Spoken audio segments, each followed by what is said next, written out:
Bueno, voy a explicar la pregunta uno, ¿verdad? En la interrogante A dice, ¿cuándo y cómo se aplican las topologías de redes? Bueno, cuando queremos diseñar una red informática para poder conectar diferentes equipos o unidades de trabajo, es necesaria la planificación previa para saber qué recursos o elementos vamos a necesitar a la hora de poder interconectar cada uno de los nodos tecnológicos. Una topología de red es un mapeo que se utiliza para saber cómo está diseñada y qué estructura presenta una red informática. Con esta herramienta detectaremos los puntos débiles para aumentar la seguridad y así generar un resultado óptimo para que no ingresen las personas o programas que no deseamos, ¿verdad? Entonces, en este caso, escogemos ahí qué tipo de topología necesitamos, ¿verdad? Para nuestra red. Y en la B dice cuándo y cómo se utilizan los tipos de redes. Bueno, se utiliza esta herramienta para poder analizar los puntos débiles que puede tener, estudiar los cambios y sus consecuencias. Si se cambia algún elemento por otro, comprobar si su función, si funcionan bien los esquemas de seguridad diseñados anteriormente y verificar el correcto funcionamiento de cada nodo.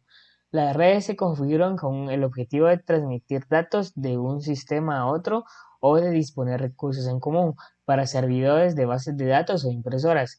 En función del tamaño y el alcance de la red de ordenadores, se puede establecer una diferencia entre diversas dimensiones de red. Ok. Dice, ¿cuáles son los aspectos que forman el modelo OSI? Bueno, yo consideré que los aspectos importantes son las capas de red, ¿verdad? Que es lo principal del modelo OSI. Y las capas de red se forman de diferentes capas, ¿verdad? Está la física, enlace de datos, red, transporte, sesión, presentación y aplicación. Voy a explicar un poco de cada uno. En la capa uno, que sería la física, ahí ese es el nivel que se encarga directamente de los elementos físicos de la conexión. Gestiona los procedimientos a nivel electrónico para que la cadena de bits de información viaje desde el transmisor al receptor sin alteración alguna. En la capa 2, que sería la enlace de datos, este nivel se encarga de proporcionar los medios funcionales para establecer la comunicación de los elementos físicos, se ocupa del direccionamiento físico de los datos, el acceso al medio y específicamente la detección de errores en la transmisión. Esta capa constituye la trama de bits con la información y además otros elementos para controlar la transmisión se haga de forma correcta. El elemento típico que realiza la función de esta capa es el switch o también el router, que se encarga de recibir y enviar datos desde un transmisor o un receptor.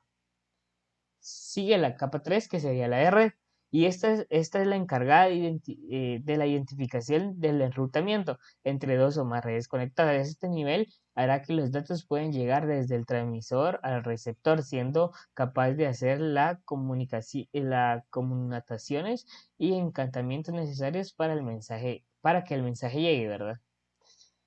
Estaría la capa 4, ¿verdad? Que es el transporte y que este nivel se encarga de realizar el transporte de los datos que se encuentran dentro del paquete de transmisión desde el origen al destino. Esto se realiza de forma independiente al tipo de red que haya detectado el nivel inferior, la unidad de información o PDU antes vista.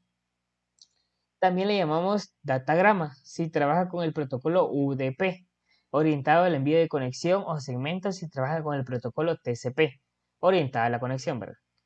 La siguiente sería la capa de sesión, que esta que es el nivel que se podrá controlar y mantener activo el enlace entre las máquinas que estén transmitiendo la información, ¿verdad? La capa 6, que sería la presentación, como su propio nombre lo dice, ¿verdad? Esta capa se encarga de la presentación de la información transmitida, asegura que los datos que no lleguen a los usuarios sean entendibles y a pesar de los distintos protocolos utilizados tanto en el receptor como en el transmisor, traduce una cadena de caracteres en algo entendible, por si así decirlo, ¿verdad? Y que la capa última, ¿verdad? Que sería la aplicación, que esta es la que se encarga de permitir a los usuarios ejecutar acciones y comandos en sus propias aplicaciones, como por ejemplo botón para enviar un email o un programa para enviar archivos mediante FTP. Permite también la comunicación entre el resto de las capas inferiores. La capa última es lo que nosotros podemos visualizar ya sea ya sea una aplicación, ¿verdad? O un programa es lo que el usuario controla, ¿verdad? Bueno, eso sería todo. Muchas gracias.